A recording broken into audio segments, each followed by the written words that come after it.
नमस्कार दोस्तों।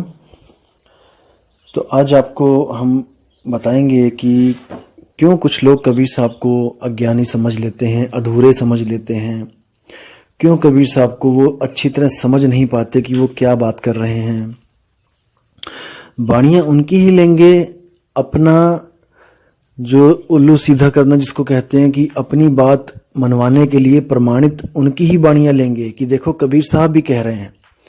लेकिन सारा कुछ सिद्ध करने के बाद क्या कहेंगे कि हाँ देखो कबीर साहब ये कहते थे, लेकिन उनको उस चीज का ज्ञान नहीं था, इसलिए वो किसी सतलोक नामक किसी निम्न लोक में चले जाते हैं और जन्म मरण में फंसे रह जाते हैं। अब विचार करना दोस्तों, आपने देखा होगा कि कोई एक टीचर होता है जो पीएचडी करके आता है स्कूल में, और उसको पूरे स्कूल में हर क्लास के बच्चों को पढ़ाना होता है। वो 10वीं वालों को भी पढ़ाता है, अगला पीरियड जैसे होता है वो 12वीं वालों की कक्षा में जाता है, उसके बाद वो बीएससी वालों को भी पढ़ाता है। तो अलग अलग कक्षाओं में जाके वो अलग अलग बच्चों को ज्ञान देता है, ज्ञान समझाता है, लेकिन उसके ज्ञान में कोई कमी नहीं होती। वो पीएचडी कर चुका है। 10वीं वालों के पास जाके वो केवल 10वीं के सिलेबस के बारे में बताता है, और 12वीं वालों के पास जाकर वो केवल 12वीं के सिलेबस के बारे में बताता है, और बीएससी वालों को जाके वो बीएससी का सिलेबस समझाता है।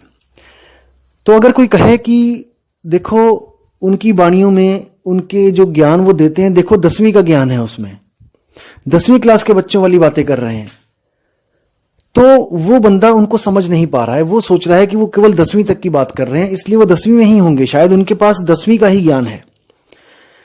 और जो सोचता है कि देखो ये +2 या 12वीं की बातें कर रहे हैं, 12वीं का ज्ञान देते हैं, उनके नोट्स पढ़े होंगे कि टीचर ने क्या लिखा बच्चों को दिया, तो वो अपनी बुद्धि के अनुसार सोचता है कि शायद ये 12वीं तक ही पढ़े हैं। और जो बीएससी वाले हैं, वो उनके बारे में जब कोई पूछता है कि आपके टीचर कौन है, तो वो कहते हैं कि हमारे टीचर ये हैं और उनके ये नोट्स हैं। तो वो देखता है कि ये केवल बीएससी की पढ़ाई पढ़ा रहे हैं। हालांकि आपको भी पता है कि जो टीचर होता है वो पूर्ण होता है, और वो हर बच्चे को उसी के लेवल की बुद्धि के अनुसार पढ़ाता है। अगर कोई टीचर फर्स्ट क्लास के बच्चे को जाके 10वीं क्लास की पढ़ाई कराने लग जाए, तो वो आपको भी पता है कि वो समझ नहीं सकता। इन महाशय के साथ भी कुछ ऐसा ही अनहोनी घटना हो गई है, जो ये समझ नहीं पा रहे हैं कि कबीर साहब किसकी बात कर रहे हैं, कहाँ की बात कर रहे हैं।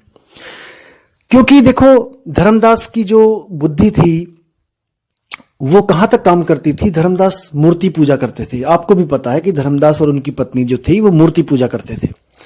अब एक मूर्ति पूजक को तुम जाकर आत्मा परमात्मा की बात करोगे तो वो कभी नहीं समझ सकता, वो कभी नहीं जान सकता, क्योंकि उसको जो पुराने पंडितों ने, पुराने जो ऋषि मुनियों ने घोटा पिला रखा था कि ऐसे एक स्वर्ग होता है, वहां पर इंद्र होता है, और ये कृष्ण जी होते हैं, ये राम जी होते हैं, ये ऐसे पैदा हुए, ये ऐसे आए इस दुनिया में, ये लीला रची। तो इतना कुछ उनके दिमाग में भरा हुआ था कि वो आत्मा परमात्मा की बातों को नहीं समझ सकते थे। इसलिए कबीर साहब ने उनके ज्ञान को खट्टा करने के लिए, उनके ज्ञान को, जो उनको ज्ञान पढ़ा रखा था, जो रंग रखा था, उस रंग को फीका करने के लिए कबीर साहब ने एक कहानी की रचना करी।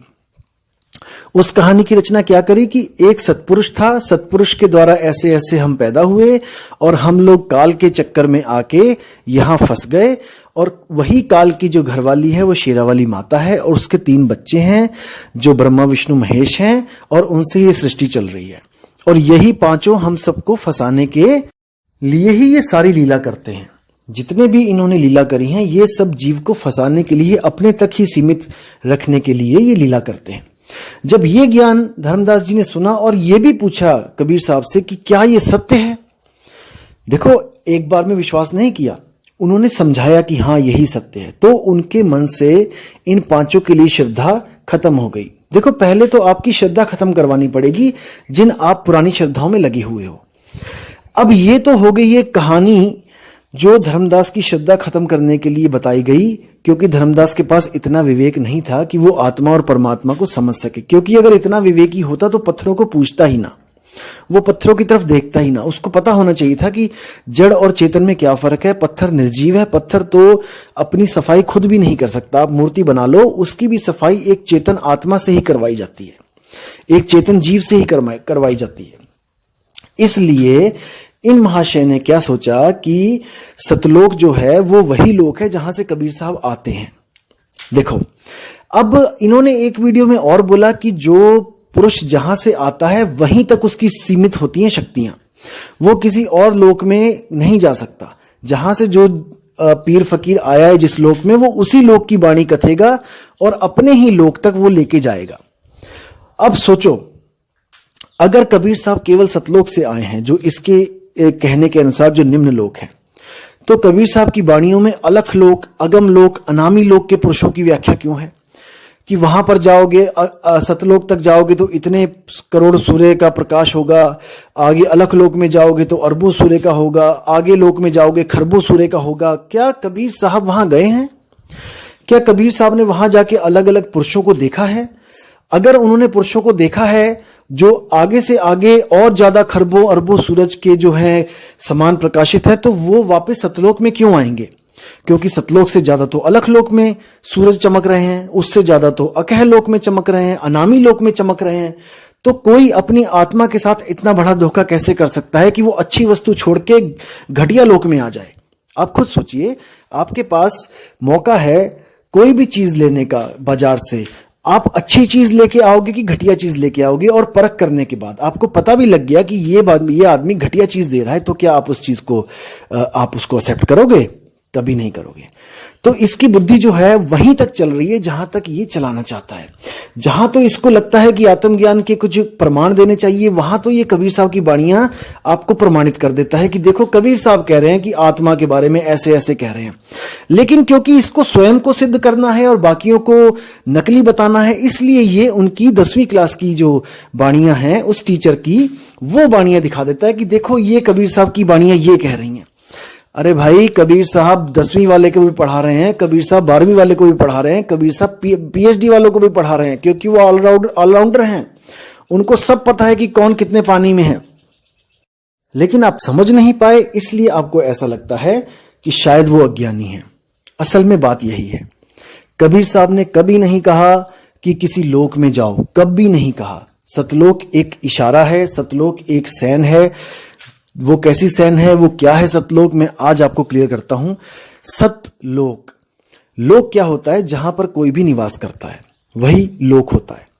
और सत्य क्या होता है? जो कभी खंडित नहीं होता, जो कभी खत्म नहीं होता, जो शाश्वत है। जब हम सुरती की बात करते हैं तो सुरती इस वक्त 3 लोक में उलझी पड़ी है। 3 लोक का मतलब क्या है? ये सूरज चांद सितारे नहीं, ये शरीर है। इसी शरीर में 3 लोक हैं। जो पिंडे सो ब्रह्मंडे, जो बाहर आपको ब्रह्मांड दिखाई दे रहा है वही सूक्ष्म रूप में इस पिंड में डिट्टो कॉपी है। तो साहिब कहते हैं, सुरत फसी संसार में तासे परगेव दूर, सुरत बांध स्थिर करो आठों पहर हुजूर। जो सुरती फंसी है इस देह में फंसी है। और 3 लोक क्या है? 3 लोक है देह में, रोम रोम में धाम, सतगुरु बिन ना पाइये सार शब्द निज नाम। अब इन्होंने बोला है कि 3 लोक है देह में, इसी देह में तीनों लोक की कॉपी आपको मिल जाएगी। और सुरती इन्हीं 3 लोक के चक्कर में फंसी है। इन 3 लोक से जो न्यारा, यानी शरीर है 3 लोक, अब शरीर से न्यारा क्या है? वो है आत्मा। जब तक वो आत्मा को नहीं प्राप्त करेगी, जब तक वो इस ही शरीर में रहेगी और इसी शरीर से जन्म और मरण के चक्कर में पड़ी रहेगी। तो दिक्कत यहां पे आती है कि ये अपने अलावा किसी की भी बात को सत्य नहीं मानना चाहते हैं। दिक्कत ये है, ये चाहते हैं कि इनको जो अनुभूति हो गई है बस वही परम सत्य है। ये एक तरह से स्वयंभू बन गए हैं, स्वयंभू। तो स्वयंभू के लिए कबीर साहब ने बोला है कि बड़े बड़े स्वयंभू यहाँ पे आए जिन्होंने बिना गुरु के ज्ञान प्राप्त किया, जैसे महात्मा बुद्ध भी थे।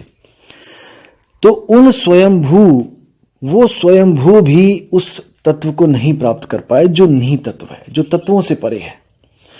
उसको तत्व क्यों बोला? क्योंकि उसकी भी कोई हस्ती है। जैसे 5 तत्वों की अपनी अपनी हस्ती है, वैसे ही उसकी भी अपनी हस्ती है, लेकिन वो इन 5 तत्वों जैसा नहीं है। ये 5 तत्व माया के अधीन है, ये बदलते रहते हैं, ये बनते और बिगड़ते रहते हैं।